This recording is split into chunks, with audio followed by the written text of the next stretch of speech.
Untuk akreditasinya adalah unggul. Kemarin reakreditasi itu dilaksanakan pada tanggal berapa ya? Bisa lupa, pokoknya bulan April.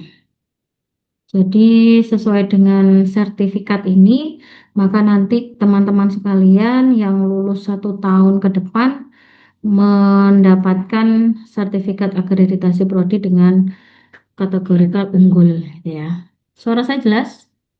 Jelas, Bu. Ya, oke. Untuk pembelajaran profesi, diawali dulu dengan kegiatan belajar penguatan keilmuan, atau bahasa lainnya matrikulasi, atau bahasa lainnya lagi adalah kegiatan praprofesi. Di mana kegiatan praprofesi ini hampir sama dengan kegiatan matrikulasi lainnya, memberikan penguatan keilmuan kepada mahasiswa sebelum mereka itu masuk di pembelajaran stase pada 2 semester berikutnya. Pada mata kuliah yang dipelajari untuk matrikulasi atau penguatan keilmuan ini hanya ada 4 mata kuliah saja, ya. Jadi kalau dilihat di sini kita cek di tanggalnya, praprofesi hanya berjalan berapa lama? Di sini ya. Ini persiapan praprofesi, berarti teman-teman kemarin sambil menunggu kegiatan STR selesai, maka tanggal 4 selesai tanggal 16 Agustus. Lalu kegiatan make up-nya digunakan untuk mengisi mata kuliah yang belum tuntas. Lalu untuk ujiannya adalah pada kisaran 25 sampai 30 Agustus, di mana biasanya kegiatan UTS UAS ini berlangsung selama 1 minggu untuk 4 mata kuliah itu. Jadi idealnya 1 hari itu mahasiswa akan UTS dan atau UAS 2 mata kuliah. Jadi masih susuk ya kalau 1 minggunya itu 5 hari, maka biasanya untuk ujian ini akan dilaksanakan hari Selasa Rabunya, terus Kamis dan Jumat digunakan untuk UAS. Perlu diketahui teman-teman sekalian, untuk pembelajaran ini dilaksanakan secara daring. Namun demikian, mohon kerjasamanya. Sekalipun daring, kami sangat berharap betul mahasiswa ini join, gitu ya. Kami memahami ada sebagian mahasiswa yang statusnya bekerja, terutama untuk yang ASN dengan segala aturan yang ada, mohon tetap bisa join sekalipun itu dengan semua off cam. Tapi untuk mahasiswa reguler yang mohon maaf, mungkin kegiatannya tidak apa ya, nanti dikiranya yo sing PNS PNS gitu, enggak, ranahnya bukan ke sana.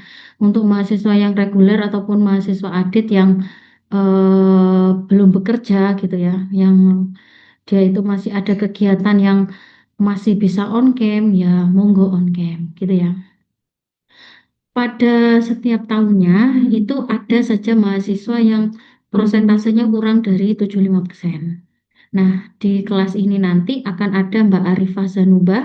Dia akan mengulang pada mata kuliah Askep Rentan ya. Jadi kemarin saya sudah meminta Mbak Arifah itu untuk menghubungi Revita. Eh, Tolong nanti Mbak Arifah itu dikode atau dimasukkan ke grup sementara punyanya Revita dan kawan-kawan, sehingga Mbak Arifah ini paham apabila saat ini sedang ada perkuliahan pada mata kuliah tersebut. Kalau dilihat dari jadwalnya, mohon maaf, ini kita mengikuti yang Malang, ya. Jadi mulai pagi sampai jam tersebut, khusus untuk mahasiswa yang dosennya ikut Malang. Tapi kalau dosennya yang semuanya dari sini, maka silakan nanti konfirmasi langsung. Nah, kalau misalnya yang ada di TT atau dosen tidak tetap dari Malang, maka mohon kiranya PJMK yang Jember nanti menghubungi PJMK mahasiswa yang di Malang. Nah, bagaimana kenalnya? Sebentar lagi untuk ketua kelas dan wakil serta bendahara atau sekretaris itu biasanya nanti masukkan di WAG CP ya. kontak person pada setiap kelasnya. Nanti silakan koordinasi seperti itu. Tapi untuk mata kuliah yang dosennya dari Jember semua, ya silakan konfirmasi sendiri kepada beliau-beliaunya. Jadi tidak perlu konfirmasi dengan kelas Malang, itu hanya khusus untuk dosen yang DTT-nya sama dengan Malang. DTT atau dosen tidak tetap yang dicontohkan ini adalah pada mata kuliah profesionalisme bidan oleh Ibu Erli dan ASKEP pada kasus kompleks dan rentan, pada mata kuliah kajian feto maternal oleh Dr. Agustin Linda SPOG. Jadi pada dua mata kuliah ini wajib mahasiswa koordinasi dengan PJMK kelas Malang. Nah, Mbak Arifah ikut yang di mana? Ikut yang nomor 3. Jadi nanti Bu Risa minta tolong Mbak Revita saling koordinasi dengan Mbak Arifah Zanba. Gitu ya. Oke, setelah mahasiswa mengikuti perkuliahan praprofesi atau matrikulasi tadi, maka selanjutnya mahasiswa akan masuk di 2 semester berikutnya. Di mana 2 semester selanjutnya ini adalah pembelajaran mahasiswa secara nyata, secara langsung ya di tatanan nyata yaitu di lahan praktek. Sebenarnya pembelajaran profesi itu idealnya adalah 3 semester atau 1 tahun setengah, sehingga mahasiswa belajarnya itu ya bukannya slow ya, tetapi masih ada fase istirahat. Nah, kalau misalnya dibuat 2 semester, maka ada kompensasi yang harus dibayarkan. Apa itu? SPP-nya tidak bayar 3 kali, tapi bayar 2 kali. Yang berikutnya, karena hanya 2 kali, maka waktu yang digunakan nggak ada lagi kecepatannya 20 km per jam, enggak. Makanya itu kenapa kok kuliah di Polkesma ya, image yang ada itu ngos-ngosan. Ya alasannya karena itu. Tapi masih ada yang menjawab, loh Bu, tapi kampus sebelah sama-sama 2 semester. Coba dibidik dari sisi lainnya. Apa misalnya? Ya, saya enggak tahu. Nanti disangkanya saya jelek-jelekkan. Enggak. Silakan dibidik dari sisi lainnya. Gitu ya. Sebentar. Nah, untuk pembelajaran semester 1 itu ada 6 stase. Stase itu apa, Bu? In English-nya adalah station, berarti dia itu bagian-bagian atau sekat per sekat. Tetapi implementasinya stase ini adalah mata kuliah, gitu ya. Pada semester 1, mahasiswa akan praktek di Polindes, Pustu, dan Puskesmas. Stase 1 dan 2 akan praktek di Polindes dan Pustu, atau Pustu, sorry, bukan dan. Tapi kalau untuk stase ANC, INC, PNC, ANBB, KB itu prakteknya di Puskesmas. Lalu untuk semester 2 ada 5 stase atau mata kuliah. Nah, ini mahasiswa nanti akan praktek di puskesmas dan rumah sakit ya. Di sini underline-nya adalah untuk ibu-ibu yang sudah bekerja, itu nanti kami kami bantu untuk praktek di tempat kerjanya masing-masing. Oke, berikutnya teman-teman sekalian, pada saat mahasiswa itu masuk di mata kuliah stase, semua mahasiswa ini wajib mengikuti kegiatan PANUM. Kegiatan PANUM itu atau kepanitiaan umum adalah kegiatan mengulang kembali prasat tertentu. Kita tidak lagi redemonstrasi tentang yang mudah-mudah, enggak gitu ya. Jadi mahasiswa melakukan prasat, tetapi kita yang menilai.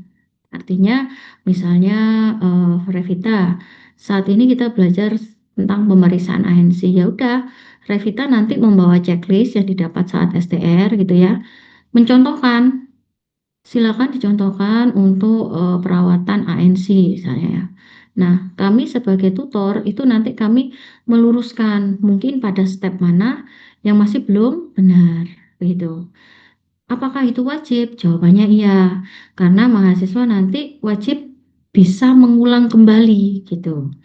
Sekalipun saya sudah bekerja, Bu, iya sama. Karena kenyataannya, mohon izin, flashback juga untuk ibu-ibu yang bekerja, kadang selalu mengerjakan prasat yang dia itu sebenarnya dilakukan karena terbiasa. bukan membenarkan yang biasa ya. Tapi kalau misalnya terus-terusan, ya wes aku membenarkan yang biasa begitu. Nah, akhirnya konsepnya menjadi salah. Yang benar bagaimana, Bu? Membiasakan yang benar. Contoh misalnya, kalau secara teori kita saat melakukan pemeriksaan ANC ya, contoh pemeriksaan apapun lah, pemeriksaan fisik gitu ya. Teorinya kita tidak boleh menyampaikan hasilnya, tetapi hasil itu nanti disampaikan setelah pemeriksaan. Kenapa kok kita tidak boleh memberikan informasi saat itu? Ya karena kita harus teliti, harus jeli, alasannya itu.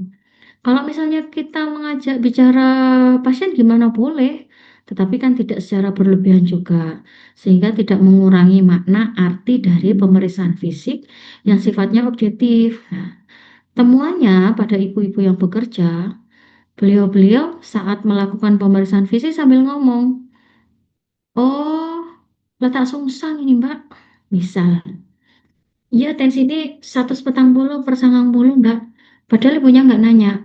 Nah, itu nanti ya sedikit banyak seperti itu yang biasa dilakukan oleh ibu-ibu yang bekerja. Nah, tapi kalau pada mahasiswa yang reguler, mungkin seperti itu tidak dilakukan, tetapi kelihayan tangannya ada yang belum tepat. Ya, ya saling melengkapi lah ya. Ibu-ibu nggak bisa ngetik, mahasiswa reguler pintar ngetik. Ya nanti bagaimana caranya saat mengerjakan tugas? Ya deh, ibu golek naiki ya ndak, sampean sing ngono iki ya, misal seperti itu. Nah, saya ingat dulu waktu kuliah tuh begitu. Jadi pas nggak norok buntek terus gitu ya, nebeng terus tapi tidak ada kontribusi lainnya, ya akhirnya menjadi jenuh hubungan pada kelompok tersebut. Baik, mengulang kembali yang dimaksud selain demonstrasi adalah nanti simulasi. Simulasi tentang apa ya? Tentang perasaan apapun yang saat itu kita bahas. Atau bahkan bermain peran, role play ya. Misalnya pada saat apa ya, praktek stase komunitas. Yang di role play kan adalah MMD, lalu kegiatan WEM. Atau pada saat stase MPKP, manajemen bangsal itu bagaimana? Baik, informasi yang saya terima, jumlah mahasiswa dari kelas reguler adalah 29 orang, untuk kelas alih kreditnya 12 mahasiswa. Nah, ini apabila ada kesalahan, mari kita nanti diskusikan di akhir sesi gitu ya. Baik dari kelas reguler ataupun kelas alih kredit.